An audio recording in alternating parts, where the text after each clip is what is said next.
cuando dos cuerpos a diferente temperatura se ponen en contacto, hay una transferencia de calor, que es una transferencia de energía, de los cuerpos de mayor temperatura a los cuerpos de menor temperatura.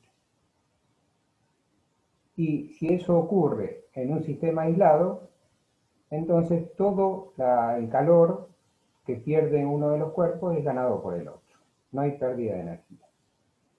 Si pusiéramos en un sistema aislado unas piedritas de hierro caliente en una cierta cantidad de agua, habría una transferencia de calor de esas piedritas o esos trocitos de hierro caliente hacia el agua.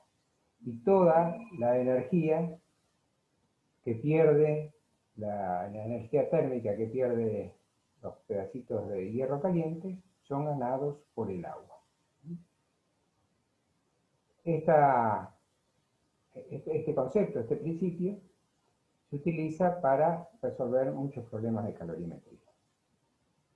Un puñado de perdigones de cobre se calienta a 90 grados y cuando está a 90 grados se lo suelta en 80 gramos de agua en un vaso que está ese agua a 10 grados. Dice que después de un tiempo esos pedregones entregan calor al agua y el agua que estaba a 10 grados pasa a 18 grados. Los pedregones que estaban a 90 grados también pasan a 18 grados. O sea, la temperatura de equilibrio al final es de 18 grados. Entonces la pregunta es, bueno, ¿cuál fue la masa de cobre que se puso en contacto a esa temperatura con el agua a esa temperatura para que la temperatura final de equilibrio sea de 18 grados? En base a lo que dijimos hace un momento, consideramos las cantidades de calor que pierde el cuerpo más caliente y que gana el cuerpo más frío. Igualamos esas cantidades de calor, basándonos en que no hay pérdida de energía. Entonces, todo el calor que pierden los pedregones será el producto de la masa de los pedregones por el calor específico, en este caso corresponde al cobre, por la diferencia de temperatura a la que se ve sometido. Y esa cantidad de calor que pierden los perdigones de cobre es ganada por el agua. Ahí intervendrá la cantidad de agua que tengo, la masa de agua, el calor específico del agua y la diferencia de temperaturas que sufre el agua. En esta situación, el agua entre 90 grados y 18 grados se mantiene en estado líquido. Quiere decir que en cuanto a transferencia de energía o pérdida de energía o energía puesta en juego, solo considero las que producen variaciones de temperatura entre los 90 grados y los 18 grados para el agua. Y en el caso del cobre también, para el agua dijimos entre los 10 grados y los 18 grados, y para el cobre entre los 90 grados y los 18 grados, que también el cobre entre los 90 grados y los 18 grados se mantiene en estado sólido, o sea, no hay cambio de fase. Entonces, solo tengo que considerar los calores por variar la temperatura de esa masa. Y no tengo que considerar los calores por cambios de fase. Igualando la energía que pierden los perdigones con la energía que gana el agua, nos queda esta expresión que tenemos acá abajo. Los calores específicos de los dos se conocen y la masa de los perdigones no se conoce, la del agua sí. Quiere decir que reemplazando acá solo tenemos una incógnita, que es la masa de los perdigones. Y de ahí vamos a hallar la masa de los perdigones. Fíjense que al igualar las cantidades de calor que pierde uno y gana el otro, trato de poner las diferencias de temperatura de modo tal de que den positivas. Porque esta es un concepto absoluto, de valor absoluto. Si considerara las variaciones de temperatura entre el estado final y el inicial, entonces uno de los dos daría negativo, efectivamente. calor que se pierde es un calor que da negativo, el calor que se gana, un calor que da positivo. Pero lo que yo estoy igualando son los valores absolutos de esa energía. Entonces tengo que escribirlo de modo tal de que en los dos miembros de positivo. Bueno, haciendo eso, fíjense que la única incógnita resultó la masa de los perdigones, así que despejamos la masa de los perdigones, nos da 95,4 gramos. ¿Qué pasa cuando hay cambios de fase? Si tenemos, por ejemplo, un sólido que absorbe calor o le entregamos calor, puede pasar al estado líquido. Para que pase del estado sólido al estado líquido, tiene que estar en su temperatura de fusión. La temperatura de fusión se llama punto de fusión. Es la temperatura en la que se produce el cambio de fase. Y la energía que se pone en juego para producir ese cambio de fase, se llama calor latente de fusión. Y está indicado acá como el producto de la masa que quiero fundir, o sea, quiero pasar del estado sólido al estado líquido, por el calor de fusión de ese material. No todos los materiales necesitan la misma cantidad de calor por unidad de masa para producir un cambio de fase. Quiere decir que el coeficiente, el SUF, que es el calor latente de fusión, es propio de cada material. Si está en estado líquido y pasa al estado de vapor, ese cambio de fase lo va a hacer también a una determinada temperatura. Y esa temperatura es la que se conoce como temperatura de vaporización y ocurre en el punto de fusión, de vaporización. Es la temperatura en la que se produce la vaporización del líquido, se llama punto de vaporización. Y ese cambio de fase, como el de fusión, se produce a temperatura constante. Todo el calor que necesita para cambiar de fase, o sea, todo el calor que se le va entregando, es solo para cambiar de fase, no para aumentar su temperatura. Cuando acá tenemos el cuerpo en estado sólido, las partículas se están moviendo. No para cualquier lado, no se desplazan. Pero se están moviendo, están oscilando. Esa movilidad de las partículas sigue siendo igual cuando yo la transformo de fase a la misma temperatura. Solo que en lugar de estar vibrando, se estarán desplazando. Y cuando en el punto de vaporización paso del estado líquido al estado de vapor, también las partículas están menos pegoteadas, vibran menos entre ellas, entre interacciones entre ellas, pero se desplazan más.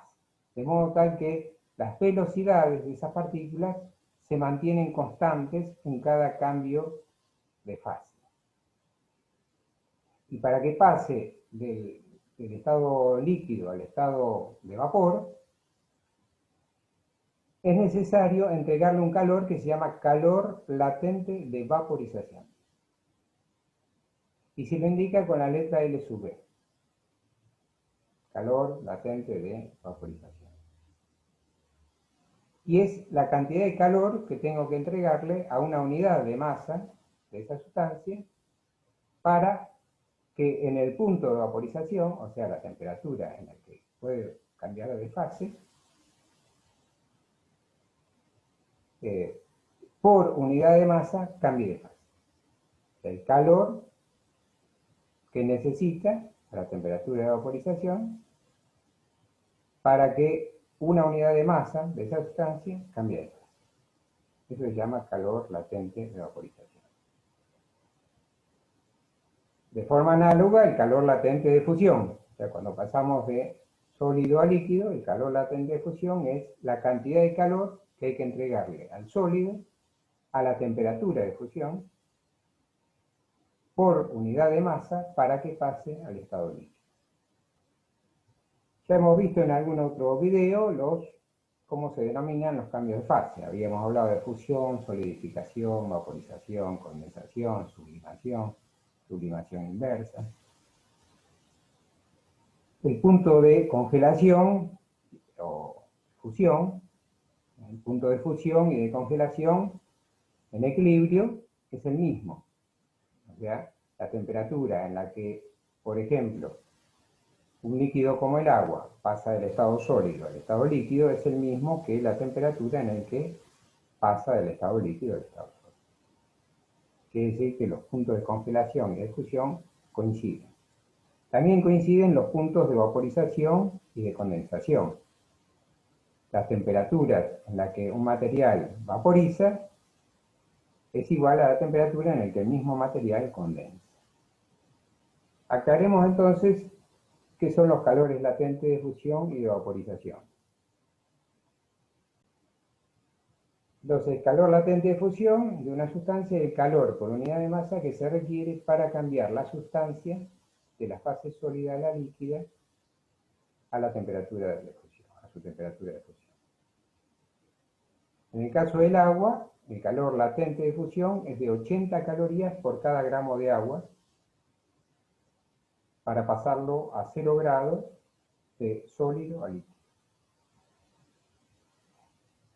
En tanto, el calor latente de vaporización es el calor que es necesario entregarle al material por unidad de masa para cambiar de fase del estado líquido al estado de vaporización. Acá hay un error, dice ebullición. Vamos. Donde dice ebullición, piensen que dice vaporización. ¿No? Son cosas distintas, luego vamos a hablar un poquito de la diferencia. Pero acá donde dice ebullición, me equivoqué yo, debe decir vaporización. En el caso del agua, ese calor latente de vaporización es de 540 calorías por cada gramo de agua. Bueno, y acá están indicadas también las conversiones a Joule por kilo en el Sistema Internacional de Unidades. Entonces, ¿qué puedo hacer conociendo los calores latentes? Imagínense que tengo un cubo de cobre de 2 kilos y lo quiero fundir. O sea, pasar del estado sólido al estado líquido. Se sabe que la temperatura en la que funde el cobre es de 1040 grados centígrados a presión atmosférica. Entonces, si lo llevo a esa temperatura, cuando está a esa temperatura, tendré que entregarle un calor Q para transformarlo de sólido a esos 2 kilos, del estado sólido al estado líquido. Y esa cantidad de calor la puedo calcular multiplicando la masa que quiero transformar de ese material por el calor latente de fusión de ese material. Acá dice L sub E, en realidad es calor latente de fusión. Disculpen estos errores. En el caso del cobre, el calor latente de fusión es de 134 kilojoules por kilo. Así que haciendo las cuentitas, poniendo todo en el Sistema Internacional de Unidades, nos va a dar 268 kilojoules. Quiere decir de que, conociendo el calor latente de fusión del material y conociendo la masa de ese material, yo puedo saber cuánto calor le tengo que entregar para transformarlo de fase, para cambiarle la fase, del estado sólido al estado líquido. ¿Qué pasa cuando quedan involucrados cambios de fase? Por ejemplo, ¿cuánto calor se necesita para convertir 10 gramos de hielo, que está a menos 20 grados centígrados, en vapor a 100 grados centígrados? Entonces, si tengo hielo a menos 20 grados, acá tenemos un eje de temperatura y calor, Si yo le empiezo a entregar calor, sube la temperatura de ese hielo, entonces ya no deja de ser menos 20, va aumentando hasta que después de cierta cantidad de calor que le entrego, va a alcanzar la temperatura de fusión, 0 grados. Para eso le habré tenido que entregar una cierta cantidad de energía, ¿sí? Para producir ese cambio de temperatura del hielo de menos 20 a 0 grados. Luego tendré que transformar ese hielo, o sea, el agua en estado líquido, al estado, perdón, el agua en estado sólido al estado líquido. Entonces, conociendo la masa y el calor de fusión, puedo calcular la cantidad de energía que debo entregarle a esa cantidad de hielo para transformarlo al estado líquido. Una vez que lo termine, fíjense que la temperatura no, le dije que fue la temperatura o tiempo recién, ahora que por la duda lo aclaramos. Esta T es temperatura, no es tiempo. Fíjense que a medida que se produce ese cambio de fase de estado sólido a estado líquido, la temperatura se mantiene constante, a pesar de que se va incrementando la cantidad de calor que va absorbiendo. Cuando terminó de convertirse el estado sólido al estado líquido, todo el agregado de calor que le dé, toda la entrega de calor que le dé, va a servir para aumentarle la temperatura. Para eso me va a servir el calor específico del agua en estado líquido. O sea, la cantidad de calor que tengo que entregarle por unidad de masa y unidad de cambio de temperatura para elevarle su temperatura. Y así lo puedo llevar hasta los 100 grados, que es la temperatura límite en la que se mantiene en estado líquido. Cuando llegue a los 100 grados, como me pide que lo convierta en vapor a 100 grados, entonces tengo que seguir entregándole calor para convertirlo en vapor. Y esa conversión de fase se produce también a temperatura constante. Y para ese cálculo de energía me va a servir el calor latente de vaporización del agua. Entonces, en resumidas cuentas, para pasar una cierta cantidad de hielo, en este caso son 10 gramos, a menos 20 grados centígrados, a su estado de vapor a 100 grados, recordemos que si cuando termina de vaporizar yo le sigo entregando calor, ese vapor aumenta su temperatura. Y ese aumento de temperatura lo puedo calcular también utilizando el calor específico del agua en estado de vapor. Entonces, este es un estado de vapor.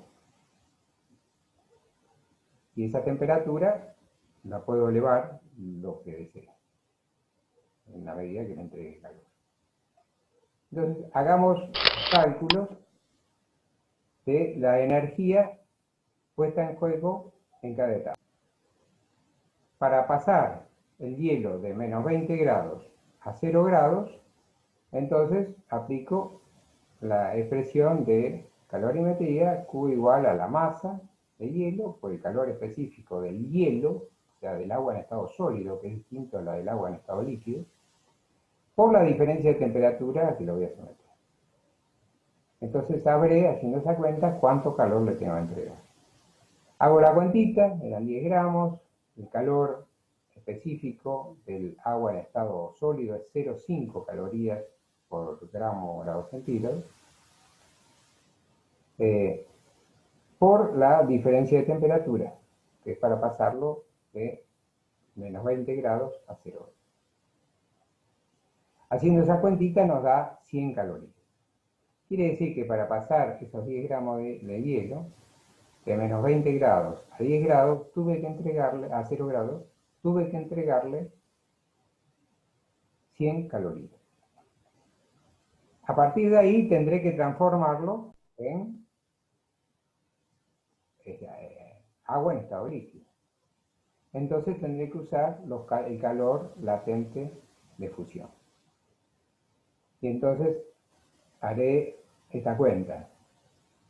La masa que tenga de agua recién transformada en estado líquido por, la masa de hielo que tengo recién alcanzada a los 0 grados por el calor latente de fusión del agua, o ¿sí?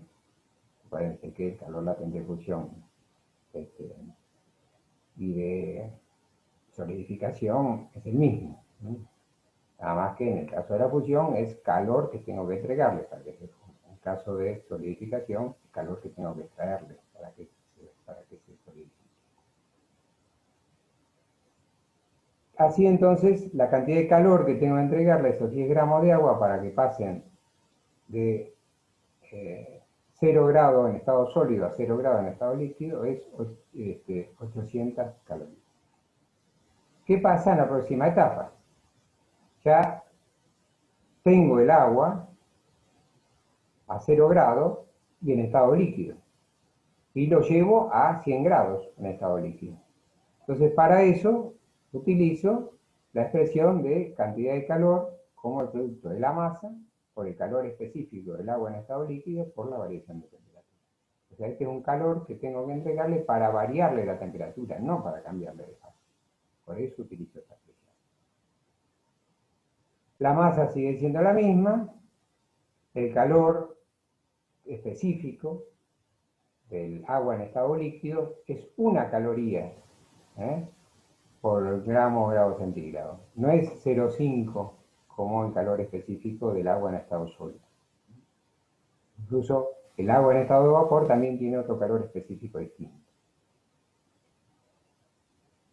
Por la variación de temperatura, que es llevarlo de 0 a 100 grados. Haciendo esa cuentita nos da una energía de un calor de 1000 calorías. Así vamos sumando 100 para pasarlo de los menos 20 grados al hielo a 0 grados, 900 para transformarlo de fase, más 1000 para llevarlo a 100 grados. Ahí llevamos 1900 calorías. Y después, cuando lo tenemos a 100 grados, el agua, esos 10 gramos de agua, hay que pasarlos a vapor, sin cambio de temperatura. Entonces utilizo la expresión de calor latente de vaporización. La cantidad de calor que le tendré que entregar será la masa de agua, que son 10 gramos, por el calor latente de vaporización, no el de fusión. Acá en este tramo, que estoy indicando con el puntero, usamos el calor latente de fusión, porque había que fundirlo al agua. Acá, en este tramo, usamos calor latente de vaporización, porque hay que vaporizarlo. Haciendo esa cuentita nos da unos 5400 calorías, que sumadas a las anteriores, a los 100, 800, 1000, da un total de 7300 calorías. Quiere decir que para pasar 10 gramos de hielo a menos 20 grados a 100, al estado de vapor a 100 grados, es necesario entregarle esta cantidad de calor. Veamos otro ejemplito. Imaginemos que tenemos pedacitos de hielo y lo metemos en un recipiente donde hay vapor de agua. Entonces ese vapor va a ir fundiendo el hielo y se va a ir generando agua en estado líquido. La pregunta es, ¿cuántos gramos de hielo yo tengo que poner a 0 grados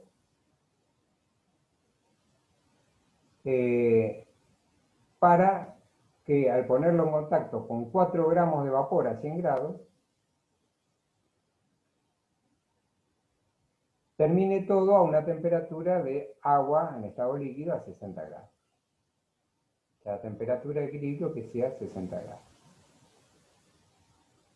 Entonces lo que no se sabe es cuánta masa de hielo a 0 grados hay que juntar con esos 4 gramos de vapor a 100 grados para que el agua resultante en estado líquido tenga una temperatura de 60 grados.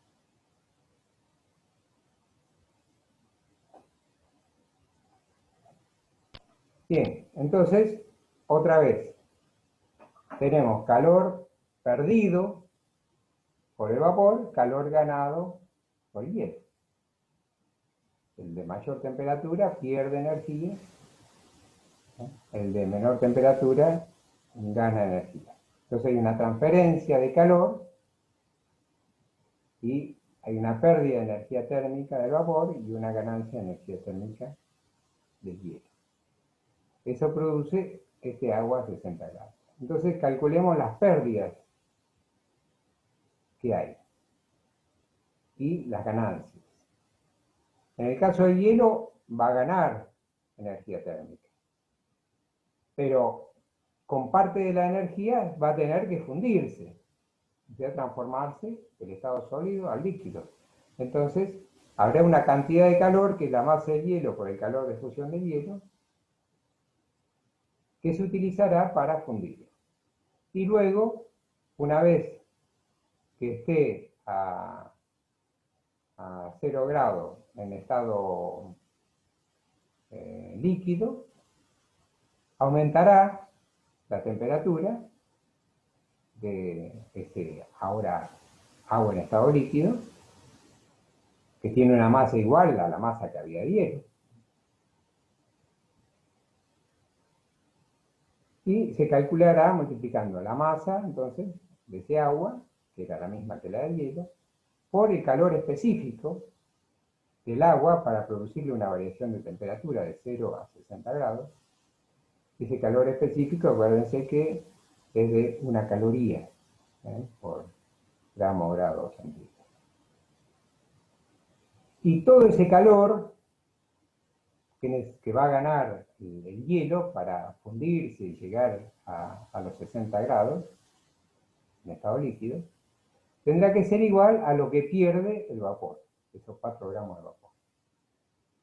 Entonces, ese vapor tendrá que primero condensarse, o sea, transformarse del estado de vapor en el estado líquido. Ahí utilizaré el calor de vaporización o de condensación, que es el mismo. Y luego, cuando esté en estado líquido a 100 grados, tendrá que perder una cierta cantidad de calor para alcanzar los 60 grados de temperatura.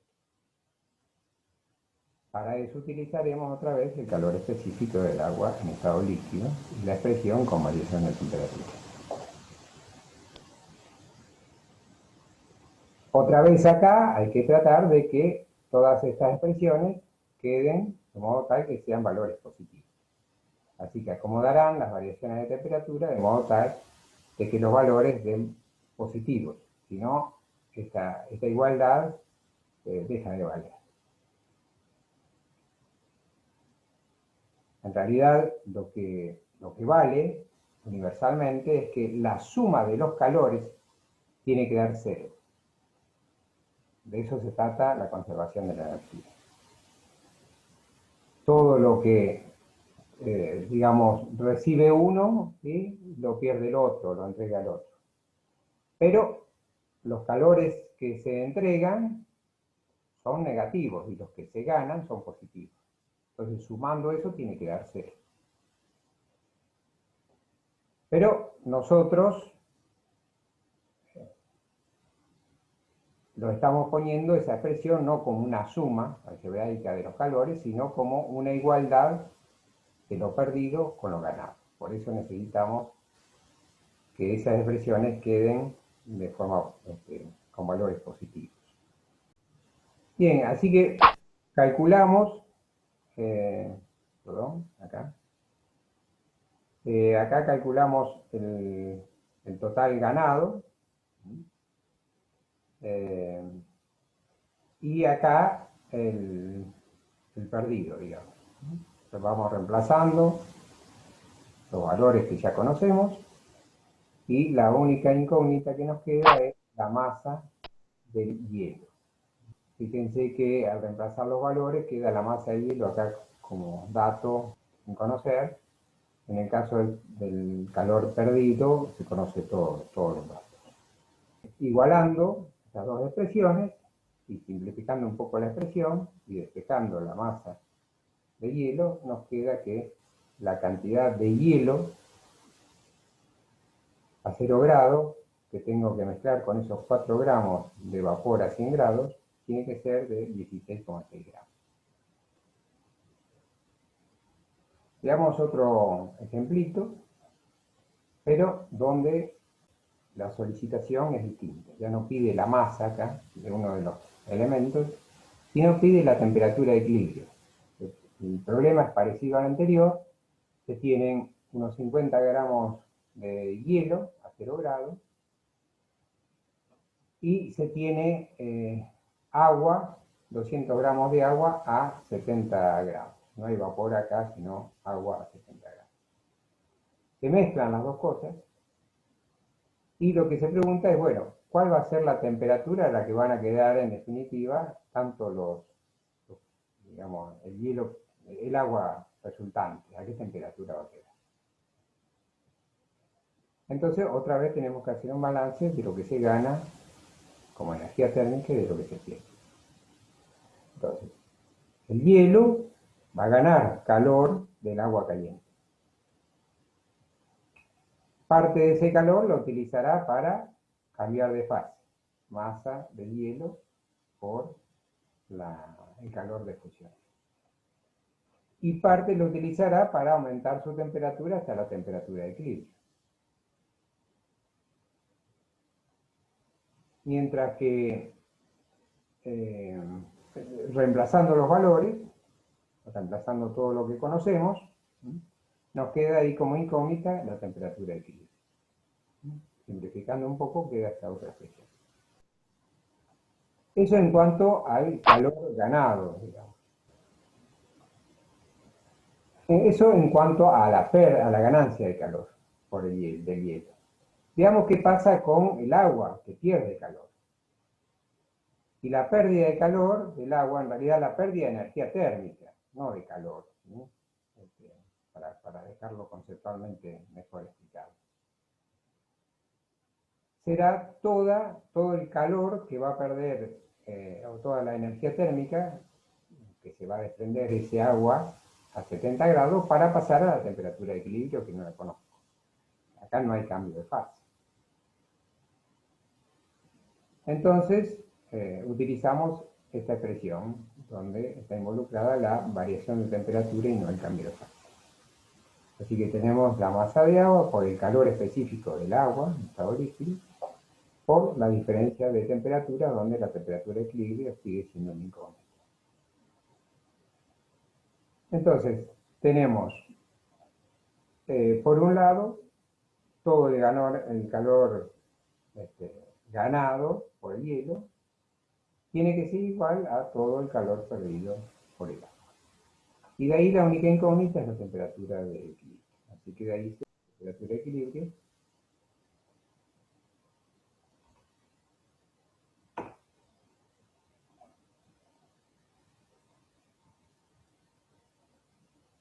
Y al hacer las cuentitas nos da que la temperatura de equilibrio resulta 40 grados. O sea, el agua se enfrió y el hielo se fundió y alcanzó los 40 grados. Haciendo un resumencito de cantidad de calor, hemos visto que una caloría es la cantidad de calor que se requiere para elevar la temperatura de 1 gramo de agua en 1 grado centígrado.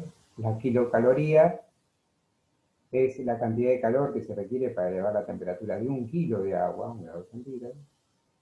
La BTU, unidad térmica británica, es la cantidad de calor que se requiere para elevar la temperatura de 1 libra masa de agua en 1 grado Fahrenheit.